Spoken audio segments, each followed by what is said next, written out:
তার বন্ধুরা কেমন আছে? আশা করি সবাই ভালো আছে। আমি আজকে সেই মিস্ত্রির সঙ্গে কাজে যাচ্ছি। এই যে রাজমিস্ত্রির কামে যাচ্ছি, আজকে মিলে যাইনি তো। আজকে রাজমিস্ত্রির কামে যাচ্ছি তো। আমাদের গ্রামে কাজ হচ্ছে আর এখানে চলে এসেছি আমি কাজে।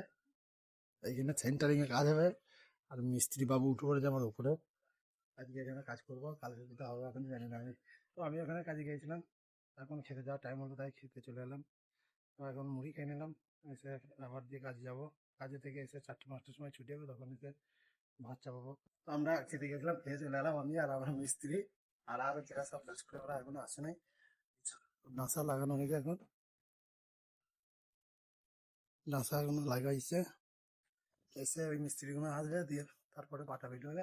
আমরা দেখি কখন আছে, আমরা তো খেয়ে চলে এলাম একটু আরাম নিয়ে নি। তো এখন আমার কাজে ছুটি হয়ে গেল, এখন বাজে 5টা।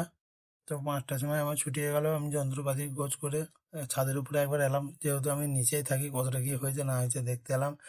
সব ঘরগুলো পাটা পিটানো হয়ে গেছে আর মিস্ত্রিরা আমাকে ডাকছে যে বাড়ি যাবি আয়। ওই জন্য আমি তাড়াতাড়ি করে নিজে চলে এলাম। মিস্ত্রিরা বাড়ি চলে যাচ্ছে, আমাকে ডাকাডাকি করছে, ওই জন্য আমি তাড়াতাড়ি করে চলে এলাম।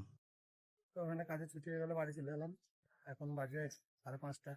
এখন চান টান করে নিলাম আমি, এবার রান্নাটা চাপাবো। তো রান্নাটা চাপাই। আর তো ওখানে তো মুড়ি খেয়ে গেছি, এখনো কিছু খাইনি। রান্নাটা করি, ভাতটা হবে, তারপর খাওয়া দাওয়া করবো। তো ভিডিওটা আজকের মতন এখানে আমি শেষ করছি। যদি ভিডিওটা ভালো লাগে লাইক করে কমেন্ট করবে আর চ্যানেলটাকে সাবস্ক্রাইব করে দেবে, আর ফেসবুক থেকে দেখলে ফলো করে দেবে। দেখা হচ্ছে পরের ভিডিওতে। টাটা।